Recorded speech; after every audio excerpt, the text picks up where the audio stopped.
Subhanahu wa taala.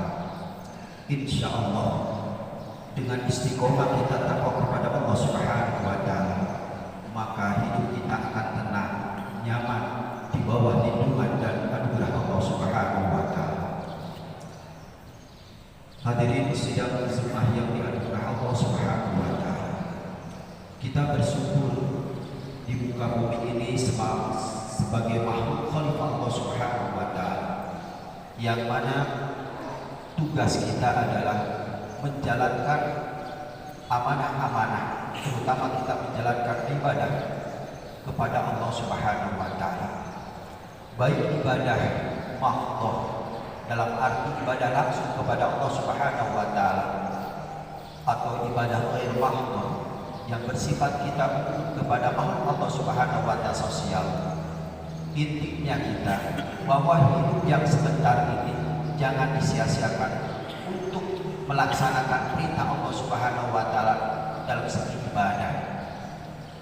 Karena ibadah itu akan menjadikan kemanfaatan bagi kita semuanya, baik manfaat zahiriyah atau manfaat batiniyah.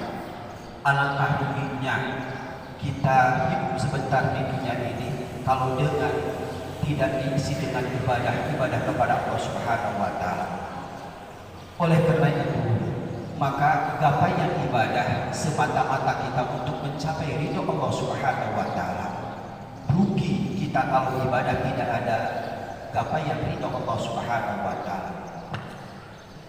Syekh Hatim dalam kitab Khiyatul Awliya dari Hatim Al-Asad menjelaskan, siapa orang yang berpegang teguh pada 4 perkara istiqomah ini, maka akan mendapatkan naungan ridho Allah Subhanahu wa taala.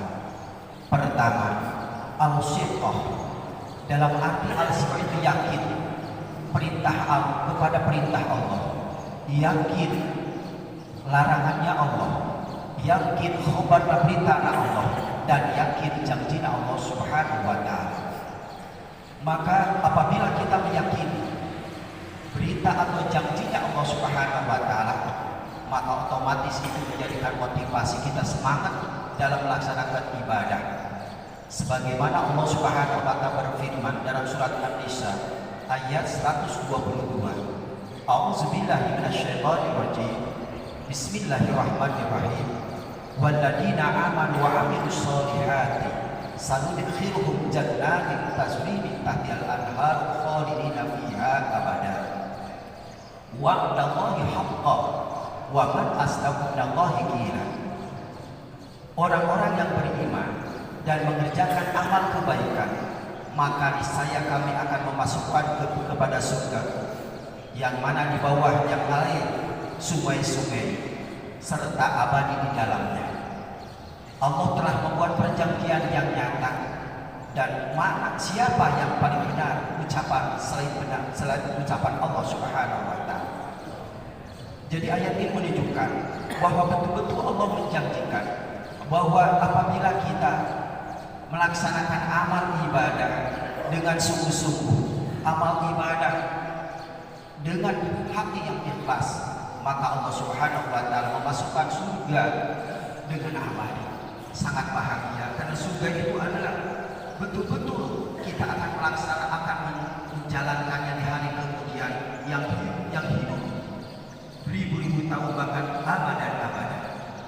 Dan yang kedua, at-tawakkal 'ala Allah, kita bertawakal kepada Allah Subhanahu wa taala.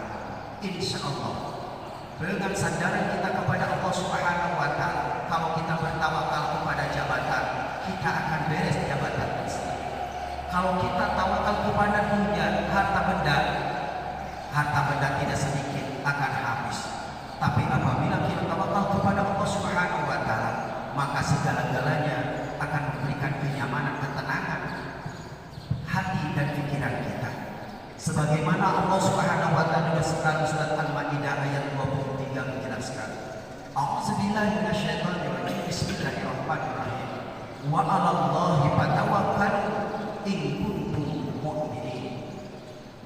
Kepada Allah lah kau bertawakal seandainya kau jika kau orang-orang yang beriman. Dalam ini tawakal bukan bukan saja tawakal kita berserah diri, kita tidak berusaha, tapi tawakal adalah berusaha semaksimal mungkin, tapi Allah yang menentukan. Sehebat-hebatnya usaha kita, sekuat-kuatnya usaha kita, tetap Allah yang menentukan.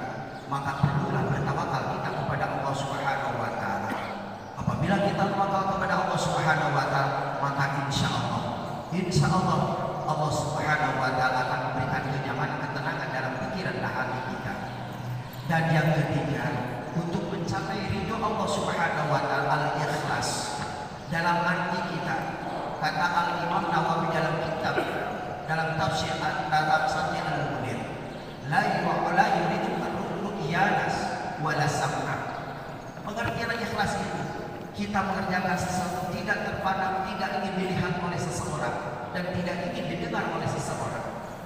Insya Allah dengan keikhlasan kita memberikan motivasi pekerjaan, sesulit apapun, sebesar apapun, dihadapi dengan ikhlas, itu akan menjadikan ringan dan tenang. Di hadapan kita perlu keikhlasan.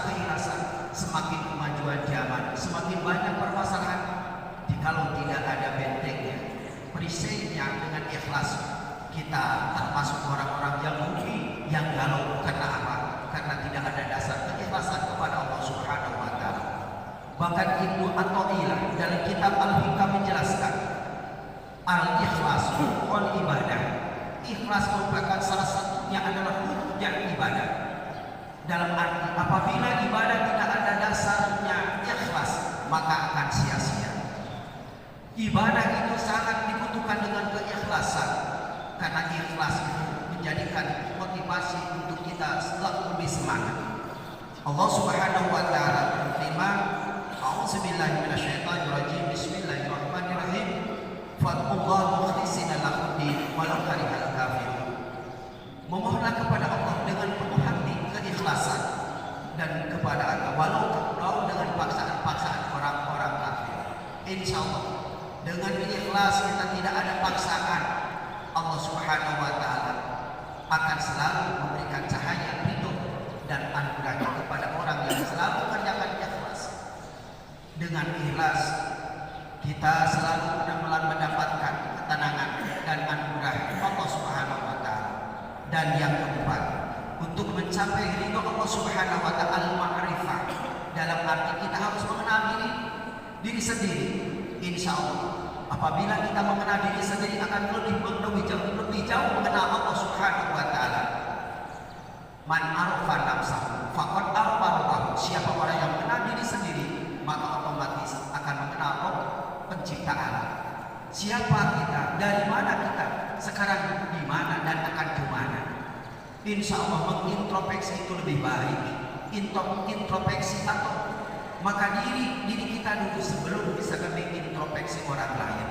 Susah, ribet yang mengintrospeksi orang lain. Sehebat-hebatnya, secerdas-cerdasnya orang bisa mengintrospeksi diri sendiri dan memberikan ketenangan orang. Insya Allah dengan anugerah Allah Subhanahu wa taala, orang yang menerima takdir Allah itu akan menyediakan ketenangan. Sebaliknya orang yang tidak menerima takdir, ketentuan Allah Subhanahu wa taala, itu akan terasa susah, galau. Nauzubillah summa na'udzubillah. Dalam surat Al-Mujadalah ayat ke-11, Allah Subhanahu wa taala berfirman, a'udzubillahi minasyaitonirrajim, bismillahirrahmanirrahim, yarfa'illahu alladziina aamanu minkum walladziina utul 'ilma darajat wallahu bima ta'maluna khabir. Allah akan mengangkatkan orang yang beriman dan orang-orang yang diberikan ilmu beberapa derajat. Allah mengetahui apa yang kau kerjakan. Jadi jelas hadirin ahli Jumat yang diridho Allah Subhanahu wa taala, untuk mencapai ridho Allah Subhanahu wa taala dalam aktivitas kita sementara di dunia ini, dengan sikoh hati keyakinan kepada Allah Subhanahu wa taala.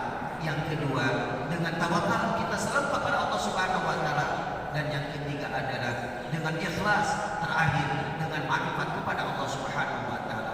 Insyaallah Allah Subhanahu wa taala dalam hidup dan kehidupan kita akan memberikan naungan keikhlasan dan ridho Allah Subhanahu wa taala.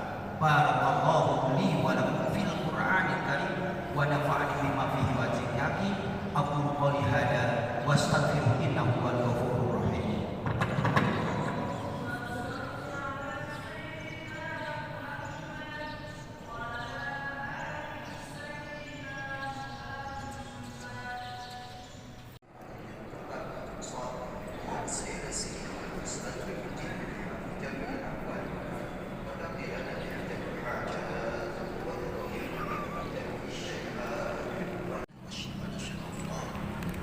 Saudara penonton dimanapun Anda berada, saat ini kita sudah melaksanakan sholat berjamaah Jumatan, dan kita akan naik tayo ataupun barata. Dan inilah kondisi saat ini, saudara-saudara, dimanapun Anda berada. Inilah kondisi Masjid Asy-Syidiq, masjid kebanggaan kita semua. Dan saat ini juga di Bandung Barat sedang panas, dan itulah kemarau panjang, mudah-mudahan segera berlalu dan kita akan naik barata, guys. Oke, barata sudah dihidupkan dan kita akan menuju barata. Oke, guys. Inilah barata.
Udah selesai, udah ngecek.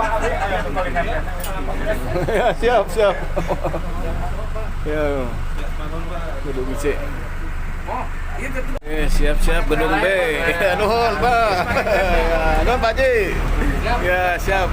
Jangan lupa, guys, subrek jangan tip channel. Iya. Oke, yang sholat asarnya. Oke. Oke, guys, terima kasih atas perhatiannya, dan kita kembali ke kantor untuk melaksanakan tugas. Dan nanti sholat asar kita kembali untuk sholat asar berjamaah di Masjid Agung Asy-Syidiq. Oke, terima kasih. Wassalamualaikum warahmatullahi wabarakatuh.